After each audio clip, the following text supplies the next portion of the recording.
you all see we've got a special guest today, Mr. Mitch Smith. Mitch is coming to us. I'll introduce Mitch in just a little bit, and we've got some questions for him. But Jordan, it's been a while. I was gone for a little bit. Thought we'd just kind of have some conversation about how was the 2 or 3 weeks that I was out? Did you all? Right. When you obviously recorded a couple episodes. I thought the one Chuck and you did on the project delivery, and I watched it the other night. Holly had to watch it with me, and she's like, "Why are you watching this?" And I said, "Well, I'm interested in this stuff." So that's right. I thought you all did a really nice job with the 5 points and just how we go about our philosophies of how we deliver projects, and certainly not the most glamorous side of the business that we do. It's much funner on the front end of the business, but it's very much necessary. So I thought that was a good episode. What else have you all been doing while I was gone? Yeah, no, I mean, back to that though, I can tell you for sure that I agree with you. The front side is a place that I try to stay as much as possible. It's why I'm sales and solutions. I enjoy that, but certainly, starting off a company, you learn to do a little bit of everything, and it's good for your experience and growth. So talking through and understanding the real work that goes into delivery and implementation, there's a lot, and it just can't be ignored. And you learn very quickly that the details matter, communication matters, and it's the last taste you're going to leave in your customer's mouth. And you want to make sure that it's a good overall experience. So yeah, I enjoy talking through that, and excuse me, doing a couple episodes while you were out. But overall, it went good. Jimmy is definitely somebody, those of you that don't know Jim very well, he is a planner, he is an organizer. So what Jim does very well that I do not is before he leaves, he makes sure that he knows what needs to be done, what he's already done, what tasks are still out there, but he sets us up for success while he's out on his vacations. And you still checked in a few times. We had a couple calls, Jimmy, and I'll let you kind of talk through where you were, but we had a couple international calls going on. You were sitting in somebody's garden at some point without permission, which was a fun little moment. But yeah, why don't you just talk about where you were, what you were doing? Yeah, I think we're going to dive in this in a whole nother episode, but just a short, Mitch, you probably don't know this either, but I had an 18-day trip to Europe, and awesome. Yeah. I went with my dad. You met Big Jim, and Big Jim went, and we, the basis of the trip was to go I did a big hike. It's called the Tour du Mont Blanc, and it's a top 5-10 hike in the world. It's about 100 to 120 miles. It goes through France, Italy, and Switzerland. And sounds amazing. So I got the crazy idea to go there, and I invited my dad, and he, and my nephew, and my brother-in-law, and a buddy from high school, and we met up with an exchange student that stayed with my family back in 2001 and 2. It was his 40th birthday party. It just happened. The timing just happened to work out, and his son, who's 18, and his brother, who's my age, 42. Went along with us. So we did just a grand tour of Europe, about 10 countries. How many days did it take you? 18 days total in Europe. But we rented a couple cars. We flew into Amsterdam. We drove 4,000 miles. The actual hike itself is a 10 to 12 day hike. And I decided to do it in 7 days. I skipped a few sections, but wow. I did 90 miles, about 26,000 feet of elevation gain. Over 7 days, tent camped most of it, and I had a 25, 30 pound backpack on. And Jordan's right. I checked in. Some people are different. Some people need to totally disconnect from work. I'm just not that person. I stay up. It makes life easier when I get back. In a small business, I can separate the two, but I kept up with emails, and I joined a couple calls just so I could see the team. And one morning I was hiking. I'm the only one that hiked all 7 days. I had my brother-in-law hike 6 of the days, and the rest of it, it's a whole nother story. Big Jim made it one day. He didn't practice much before, but he made it one day. He did not take my guidance of how difficult this hike's going to be, and he had a different philosophy of there's a Facebook group of all this hike, and he saw all the people finishing this hike and all the different body types and ages, and he said, "Well, if they can do it, I can do it." And that thesis proved not to work out.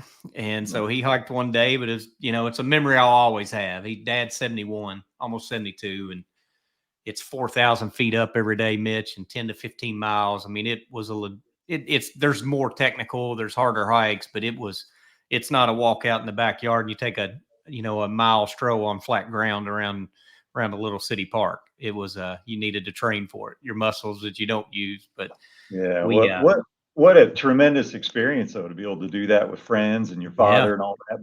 But I'll bet you there were some mornings you got up and you're like, man, I got to do this again. it was Strap Sure. my backpack on and walk another 90 miles or whatever. there's just Or many no good miles way you to ran. sleep in a tent. It's just not comfortable Yeah. to sleep in a tent. Yeah. You take for granted the ability to just sit down and put your shoes on or have somewhere to sit. And in a tent, you're just kind of on the ground and you're working around, and it's I don't mind doing it, but it's not my preference. So, but yeah, it's absolutely a wonderful experience. We went to Normandy. Dad really wanted to see Normandy. We did Amsterdam, Berlin, Prague, Munich, the Neusian Castle, Paris. We took a ferry boat to London, did Rotterdam and some windmills over there, and Brussels and Dunkirk and Normandy. And it was just, it's one of those you'll look back on in life, and just those will be memories that you carry with you. My 16-year-old nephew probably doesn't have an appreciation of what he just got to see and do and experience. But 18 days is a long time. Oh, I got 4 yeah. kids at home, and my wife's who's just, she puts up with this, and she's a strong woman, and I got a lot of help around close, but it's a long time. I miss my wife. I miss my kids. But we had a big adventure, and I showed up in I thought it was a public garden. So I just sit down at this little picnic table, and I'm taking a team kickoff call last Monday. And I had this lady, you see her coming in the background, and she's got her hands all up, and she's like, I hit it on mute. And she's like, what are you doing? And I said, I'm just sitting at the picnic table. She said, this is a private property. And I said, well, I'm sorry. And she was talking to me in Italian, and she obviously heard my accent. And she's like, well, that isn't going to work. So we worked it out. It worked out all right. And she ended up letting me stay there. But, what do you do? Yeah, that's cool. I bet several thousand pictures later, right? So yes, probably I got got a lots bunch of great of really pictures nice to pictures. share with the family and all that. Yeah, I'll show you. We all took pictures, and just the scenery is just beautiful. And you see the same thing on repeat every single day, it seems like. But it was very beautiful. I'm glad I did it. Yeah. Well, let me roll in, because Jacob's going to cut us off, and I told you, Mitch, I talk way too much, but we'll let me introduce Mitch to the audience. And we're super glad to have Mitch on here. He's a good person. He's become a friend. Mitch and I think you knew Chuck, and some of the others have known him for a long time, which is pretty common. Sure. You've been in the industry. It's a small industry. Good people tend to know other good people. But Mitch and I had the opportunity to meet last year when we were talking about when we started Zion, and we were talking about getting on and partnering with Hytrol. And so Mitch joins us. He's the Chief Revenue Officer at Hytrol. You have extensive experience in designing and implementing integrated material handling projects just worldwide, really. You enjoy working with the latest industry technologies, including material handling systems, control systems, how supply chain software plays into it, and just you've dedicated to really driving growth through unbeatable customer experiences and strong business relationships. So that's just kind of a background of Mitch. And Mitch, I'm just interested to hear a little bit about your career. I know you worked a couple places before Bastion, but would love to just kind of tell us about Mitch, and just where did Mitch come from? How did Mitch end up in Arkansas? And just tell us a little bit about you. Be happy to. Hey, thanks for having me on as well. I guess I'm on my 30th year, or going over 30 years of being in the material handling industry. It's really the only thing I've ever done. But kind of goes back. I actually was born and raised in Michigan and outside of Detroit, and really was a heavy influence around automation because of the automotive space and my family and their business that they were in there. So I ventured off to school and went to Kentucky, went to a fairly small school, Morehead State University, that at the time was the only, Jim, you may not even know this, but at the time in the late 80s, Morehead State was the only university that had a robotics lab.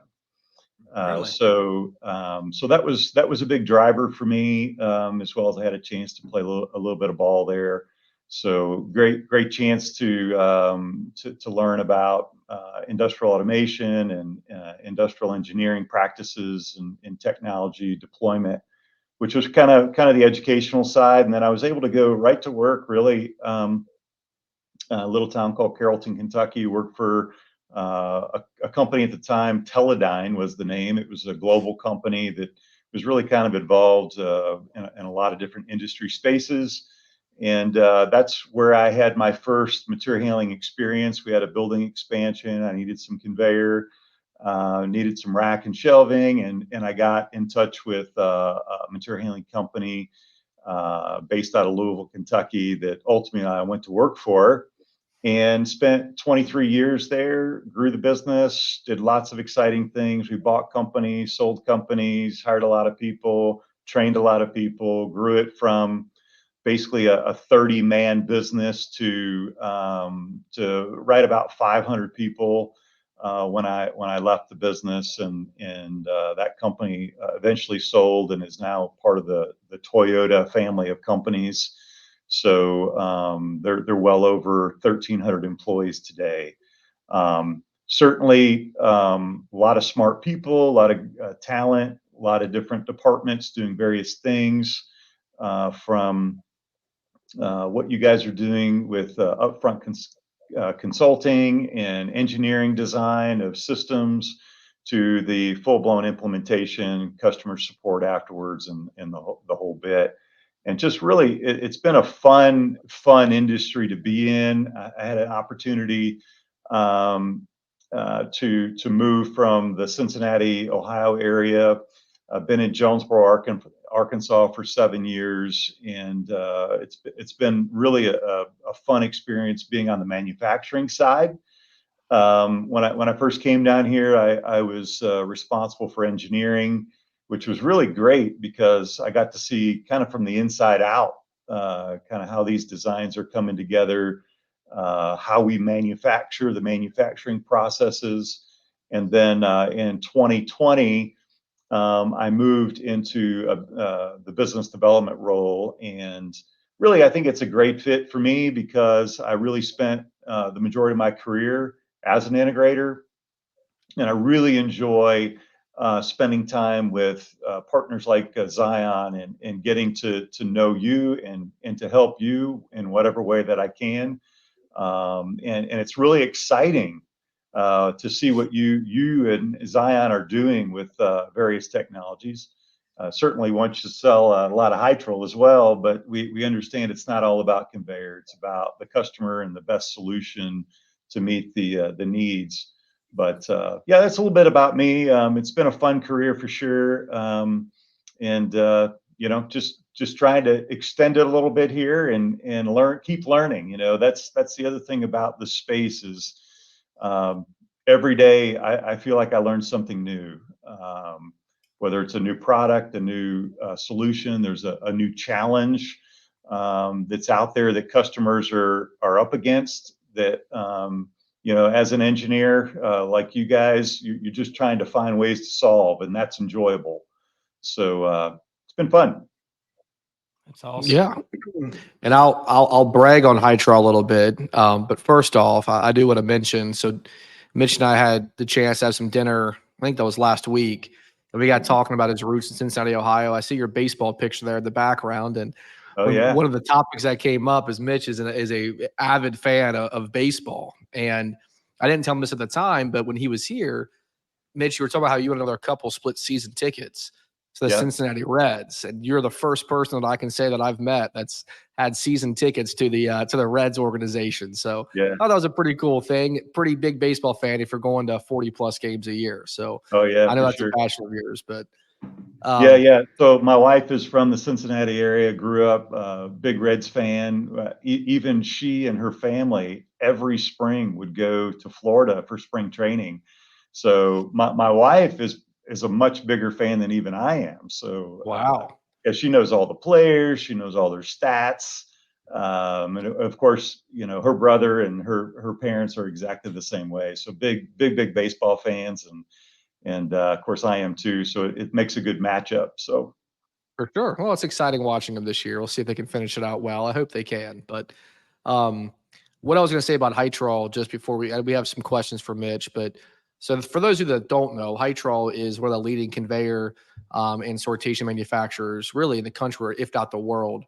And we've had some experience of working with some different manufacturers in the space, and there's a couple of things that I have really come to enjoy and appreciate that Hytrol does. Is number one, there's no doubt the priority and respect they have for their integrators, because that's the lifeblood of their business. It's based on an integrator program. And Mitch, it seems like everything that I've come across is made for the integrator. And even when we were having dinner, you were asking Kathy, who's our SVP of finance, of what do you think about our invoicing? What can we do to improve it? What are your thoughts? And that just means a lot to us. And that's a personal touch, and appreciate that. And I also think there's a program out there that's called HiCAN, and there's a paired program called Heroes, and those programs are top notch. I think that what it allows us to do is drawing in 3D type blocks and being able to showcase a customer elevation changes, and being able to even have little warning symbols that come up and say, hey, that may not work like that. You might need to change that. Just bringing that to our attention. And I think beyond that, the amount of flexibility you have within your product line is really unmatched in terms of size and different types and what you can do. And so just wanted to just get that out there and brag on Hytrol a little bit before we get into the questions, because I've spent now the last really 18 months working with you all. And there's just so much good material out there, and coming from an integrator's perspective, just want to say thank you. We appreciate that. And we can tell that you guys care. And that's what we set out to do, is work with good customers and good partners. And man, this has just worked out wonderfully from our opinion. Well, thank you for that. Just to add to that, certainly Hytrol only goes to market one way. We only sell our products through an integration network. It's been that way for coming up on 77 years. The company's been in business, and the founder, Mr. Loberg, designed it that way, set it up that way, and it's been extremely successful for us. It is the only way we go to market. It is everything we do is set up to support that network. So whether it's our training programs, our software systems, our ability to work with the integrator to ultimately meet the needs of the end user, the customer, that's really what the 1,650 people, and I even like to expand it to the families of the people, right, that work here, are dedicated to our network. And so it's good to be appreciated for that, but because it's the only way we do it. And it's pretty cool. Yeah, agreed. Yeah, and I'd just say ditto. I mean, I think the experience is my time in the industry, Mitch. So I've been in around the industry for 25 plus years, but I was really more of a customer than I was on the integrator side, and then spent a long time integrator. And we had an established relationship with an OEM, and they were good. They did great things for us. But the tools, the ability to have our team train, the support that we receive, the quality of the product, just the market size that you all have, the name you all have in the industry. It's been a great process, because we take partnership really serious. I think the first time we met with Mitch, and it was Matt, and I think that was mainly it. It was you and Big Jim tagged along, and Chuck and I went down, and we were talking, and being us, we said, hey, let's have dinner and sign up for the program. And you're like, hold on. Hold on. Yeah, we got a process. We got I forget, was it toes? There was toes or something. And we're just like, and we lasted about a week, and then we're like, all right, it's been a week. Let's go. But we walked through the process, and just, I think it's important. This industry to me is built on a couple of things. It's built on relationships first, and then it's built on how you use technology, which for our model is through other partnerships, and how you put those together. And so it was really good that the people fit has to be there.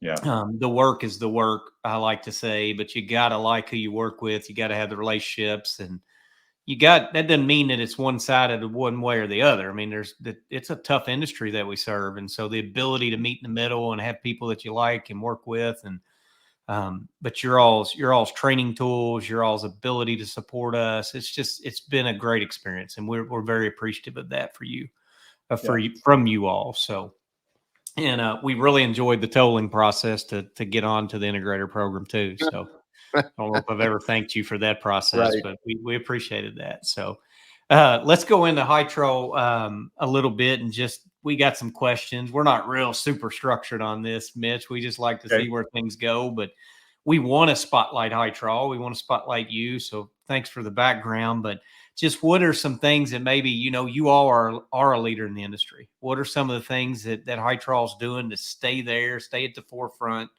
And then how are you all using your products to just really gain market, stay at the top in the supply chain industry? What are some of the things that you all do and just would like to share with our audience? Sure. Yeah. So certainly, and I appreciate the comments. Hytrol is a leader for sure in the conveyor manufacturing space. We participate in a lot of different organizations. And I'll just SEMA is one of them, the Conveyor Equipment Manufacturers Association, and we've been part of that organization for more than 60 years, and in that they do reporting of numbers, and we know we're in the top.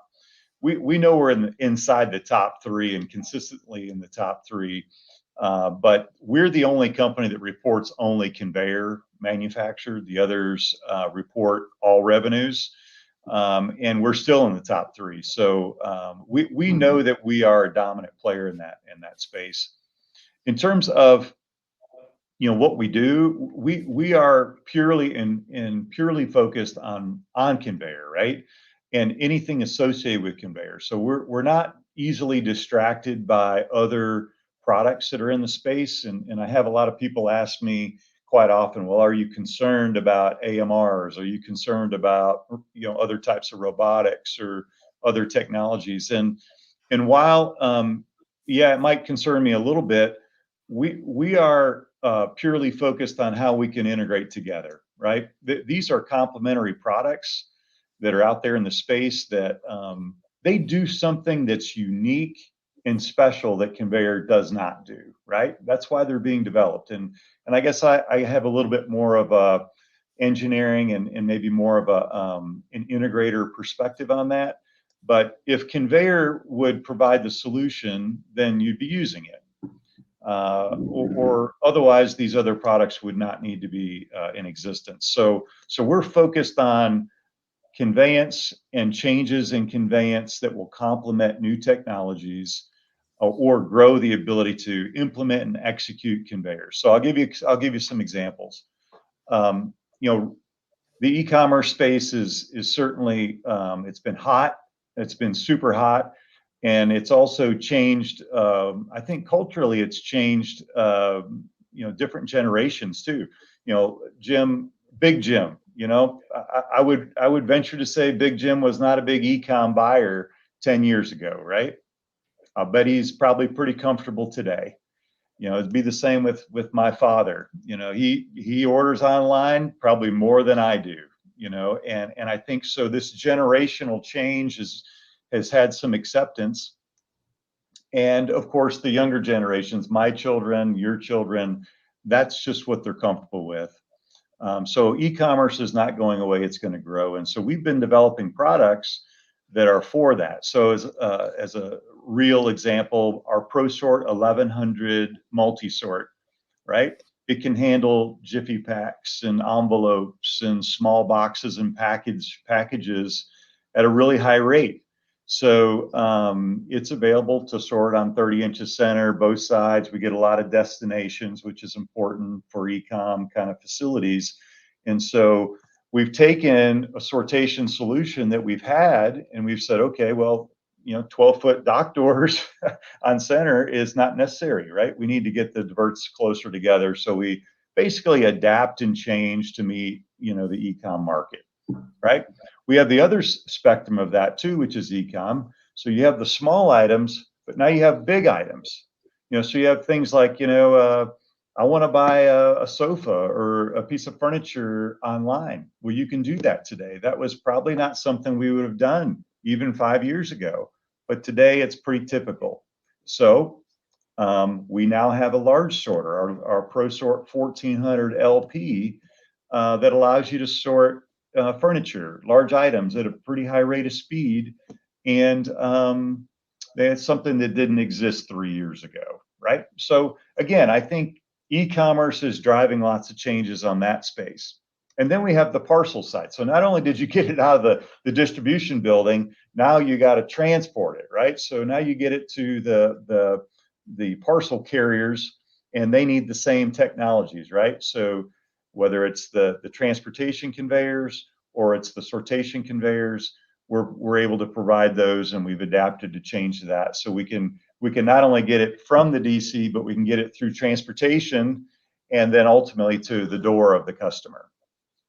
So certainly those are some things that's been a focus for us. And then you have the whole how do I implement and execute, right? So we continue to work on strategies that will help our integration partners design our systems. So you mentioned HiCAD a little bit ago.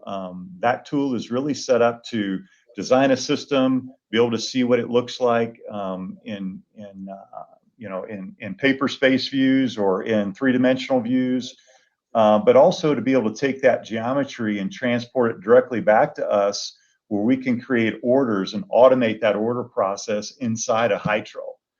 And it's pretty awesome to see what we can do. And we don't show a lot of people this, but we can basically take those automated orders without an engineer for our standard products and make shop-ready drawings. It also, when those orders come in, it creates purchase requisitions that go out to our vendors and suppliers for motors and pulleys and things of that nature. So there's been a lot of automation done on the backside as well to help, again, with supply chain and delivery, so that we can produce our products more streamlined and at the best price possible to the end user. So there's a lot of things that are going on that we're trying to continue to develop on the electronics and automation side. And then let's go back to the conveyor. So if we could develop a conveyor that would make it easy to install, essentially plug together, and then communicate together on a network, then that would help the ease of installation and commissioning, and then also help the programmers and PLC programmers to bring things up live faster as well. So really we're looking at all kinds of things, because we're purely focused on, conveyance. Our niche in the industry space is still fairly narrow, when you consider it. So we're really focused on the integrator being able to do what you need to do to design systems quickly and efficiently, get us the orders, us process those orders, and then when they end up on a job site, make sure that you can install them quickly, efficiently, and support them long term, right? And then give you the training and all the other tools necessary to help you as the integrator and even the end customer support their product, so it lasts as long as they so choose to make it last. That's awesome. I said a lot there, guys. No, well, but it was just it was all good stuff, and it prompted me of a situation that we had. I told you earlier that, in starting a company, you have to go through a lot of different positions. You learn a lot of different things. And one of those was I was on a site commissioning, going live, and it was Hytrol conveyor. It was the BZE 24EZ belted MDR, belted 24 volt, and didn't have a lot of experience with the easy logic, the control cars, and how that worked. But lo and behold, there's manuals, there's software, there's cables you can buy, there's Bluetooth functionality if you so wish. So once again, it was just another area where, with a little bit of time, calling the support number, somebody answered right away, was able to walk through the challenges we were having on site, leveraging the Hytrol software, leveraging the Hytrol resources to go from, man, we got a problem, to a couple hours later, hey, we're fixed. So it just goes into what it's just, once again, proof of what you're talking about, that it's not just focused on the selling and it's not just focused on the design. You look at the whole life cycle, right? All the way from beginning to end. So I think everything you said was great. Agree with all of it. Exciting to hear how you're adapting not only the ability to work with technology that's coming out, because you acknowledge there's some reasons for that technology. Let's not ignore it. right? But at the same point in time, we know that we still have a need. We're going to continue doing what we do. We're going to do it as good as we can until we feel that it's in a good place or perfected. And then also just looking at the industry and market in terms of e-commerce and polybags and parcels and everything. How do we solve that? Let's not just say we don't have that and let them go somewhere else.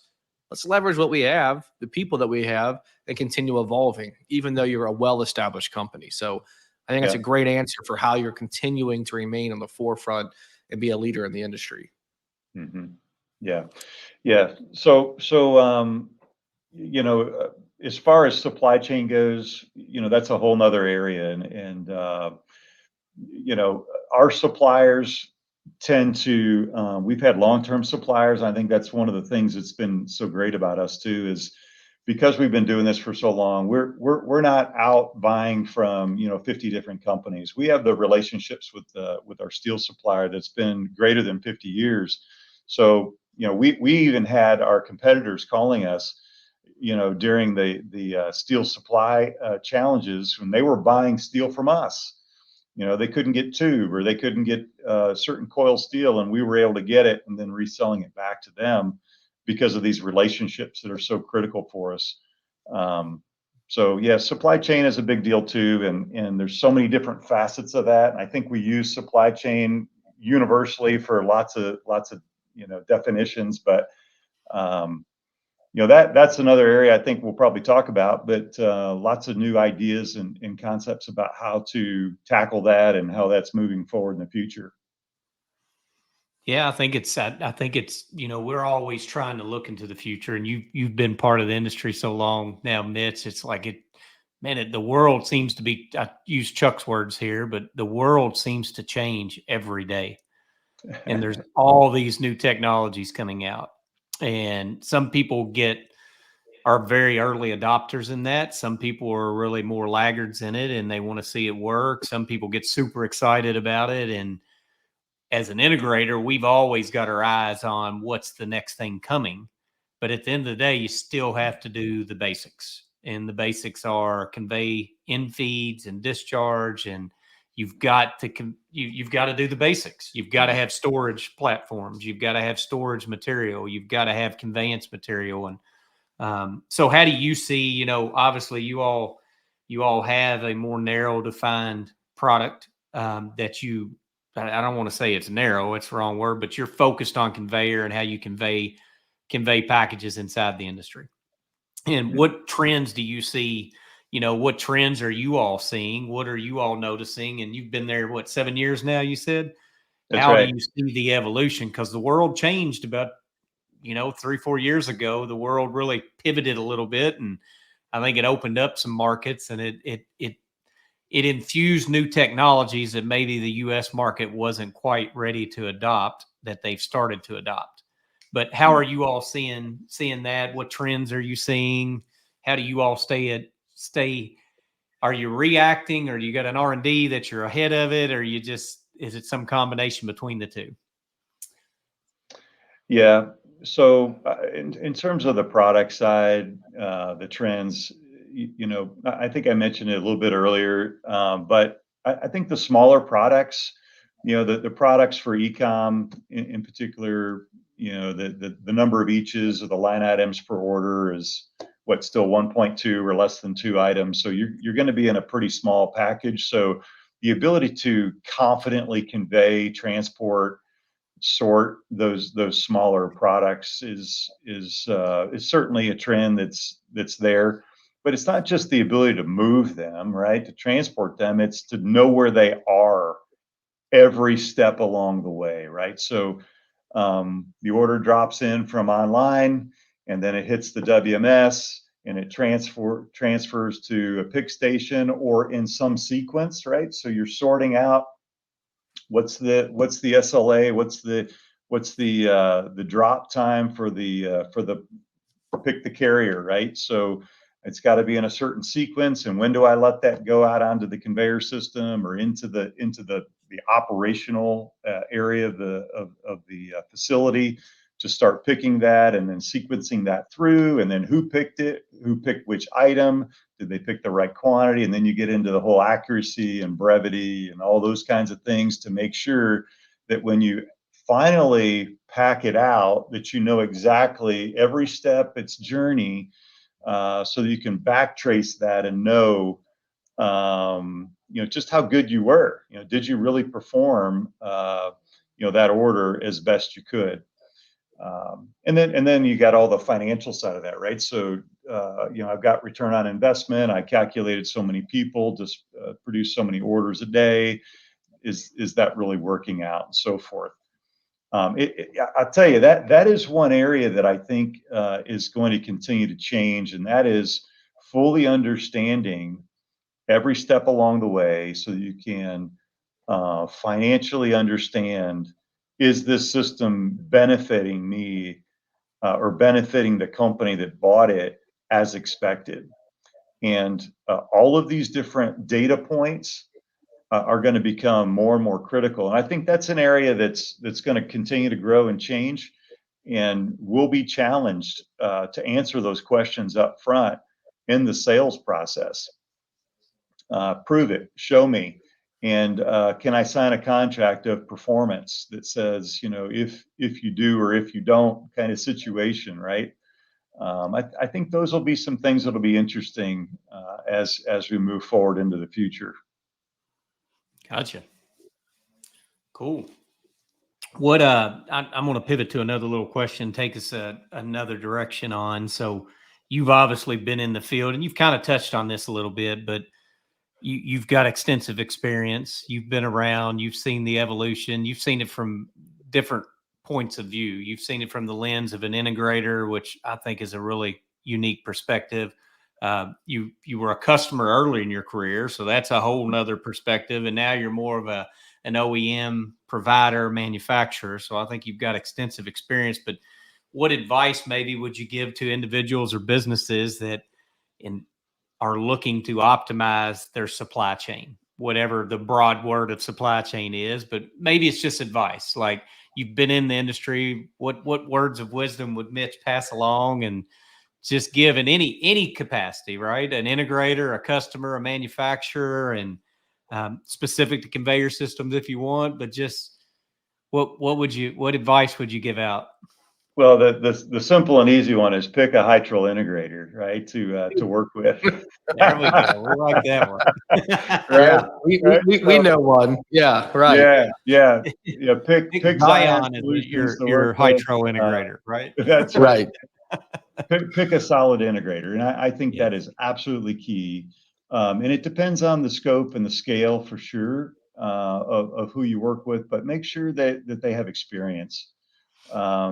The experience cannot be replaced. I mean, there's a lot of really smart, intellectual people in the world that have, gone through school and done lots of things and all that. But a lot of this is just, you've been there and you've done it before, right? You have relationships, and it's not that there's, the old cliche, it's not if there's going to be a problem, it's when there's a problem. And I think Jordan and I talked about this when we were at dinner a week ago. It's like building a house. You have the greatest plans. The architect did a perfect job. You got a contractor you're confident in. They're going to be able to go do it. But there's a rock in the ground you didn't know about, or there's a stud that didn't get put in the right place, and you got to shift and change. And that's the way it is on any large project.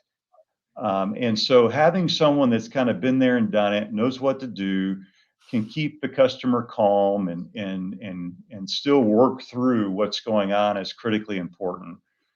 So I guess my advice is pick someone that's kind of been there and done it, has experience, and has the confidence to be able to make it go through. And then depending on the scale or the scope in terms of, maybe complexity is a better word, make sure that they're aligned with outstanding partners. Okay, so if you're talking conveyor, make sure you've got a competent, capable conveyor company that's been in business a long time, a la Hytrol, right? The same would be true The same would be true for a robotics provider, whether it's, mobile robots, articulated robots, or a WMS provider, you name it. Just go down the list of the different technologies and make sure they can do and support what you have, because this is not an investment that's you're intending for, a year or 2 years. It's a long-term investment, and that's critical. I think that's Yeah, I really mean, solid advice. Yeah. Yeah, and I think we touched on that. Chuck and I, when we talked through the delivery, and one of the big phrases, and I'm sure you used it, Mitch, is just you got to align on expectations, right? And anybody that's telling you that you're going to have a problem-free, stress-free, risk-free implementation, look, I hope it happens, but we know that that's just not the reality, but that's okay as long as you're willing to understand that you're working with somebody that knows how to solve those problems because they've seen it before or seen something similar before, or they have a partner who's seen it before. Once again, any of those things are okay, but you have to be in a position that you can align on expectations and adapt. Adaptability is not only critical in the distribution center when people talk through flexibility, it's also critical when you're selecting who you're going to work with and their ability to understand risk. You said it well, calmly educate the customer on what the situation is, but better yet, how you're going to solve it. How are you going to adapt to something that you couldn't see, right? And I think that's just an important lesson for anybody out there. Is at the end of the day, size of organization doesn't necessarily mean success. What it comes down to is experience and relationships. It just drives this industry and almost all industries. Yeah, well said, and just to add to that, I mean, it's there's going to be problems, right? I mean, it's just the way the nature of a project goes. And not only do you want to hear, I mean, as a customer or as a leader in an organization, you don't want to hear about the problem. You want to hear about the alternatives and the different ideas that can solve whatever is in front of you. And that's very difficult to do if you've not been there and done it before. Right. So, well said, Jordan. I completely agree. Yeah, I think these are all part of you. You are saying things that are near and dear to my heart of just the Zion commitments that we make to people. Of our approach is very much to be transparent and to fully communicate. And I don't know that all organizations or integrators take that approach. There's a lot of great integrators out there, but our approach has always been we will tell you what we think's going to happen, what we know is going to happen, and just make the commitment and look you in the eyes and tell you we'll be there as it happens.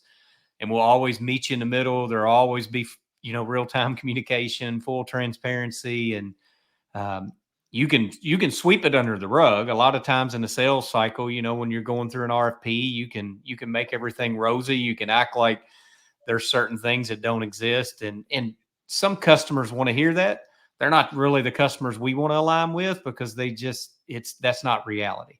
Reality is you're going to have change. You're going to have to meet in the middle on certain things. You're going to have to align on expectations, and you got to build that relationship and trust. It's so vital. And it's been refreshing to me, Mitch, that we had the opportunity to go find those customers. We had the opportunity to align with partners of similar mindset. I love hearing what you just said. I mean, it's just so in line with what our culture is and how we approach and what just reality is. And it's been very refreshing. A hurdle has been, and I'm glad you all brought it up, because we may just clip this out and tell the next customer. It's like, well, how big are you all? How long have you all been in business? And no matter how many times you can share it, sometimes you got to hear it from multiple sources of, we've got 95 plus years of experience of doing this, of being in those trenches, walking through those tough projects, learning things, sometimes the hard way, but ultimately delivering success and having happy customers and making lifelong partnerships and relationships and building that trust. And sometimes it's a hurdle with new customers. We're going through it with a customer right now. It's like, well, okay, well, here's this super large organization, and then there's Zion, and we're like, you can't really compare it that way. It's not the industry we're in. You gotta ask the right questions. You gotta have some faith and trust in the responses that you get. And that's one of our commitments we make to people is we'll be there. We won't ever walk away from it. And I think in 5 years and 10 years, we'll look back and we'll have the ability to see Zion grow as large as we really ultimately want it to grow. But those are things that are near and dear to me, at least. So I love hearing it, and I've done it. That's what I did for 7 years, Mitch. I was a delivery guy, and it's kind of like the offensive line. They don't get a lot of press. They don't get to, they're not interviewing the right tackle and the offensive guards after the game. They're going to interview the quarterback, but the game can't be played without it. And the devil's in those details and those basics. And it's kind of cliche, but yeah, cool. Well, I've got one more question. You got something, Mitch? You were going to go. Well, you got something to add to it? You mentioned the values piece. I was just going to comment. We go through this. You mentioned the toll gate process earlier, and I hate to bring it back up, but that is really what Hytrol's looking for, right? I mean, at the end of the day, we're looking for companies that we call partners because we have a common value system, right? What we believe is what you believe. And that's just why you're saying what you're saying, right? Is we have a common way of going to business and how we're going to take care of you and how we're going to take care of customers. And Zion goes right to your heart, right? This is what we're going to do. And this is who we are. And that's how I feel about this logo, right? Yes. And that's the way our organization feels when we put our sticker and our name out there, that it means something. And we're going to take care of it. We're going to take care of our customers. So anyway, that's just you said it. I just repeated it. Yeah, and that's awesome. But I think that's just a shared common value. And back to, if I was going to give a customer advice, that's really what you're looking for. You're looking for a company that you share common values and you trust. And when you trust them, they're going to do what's right for you, and they're going to make it work for you. So.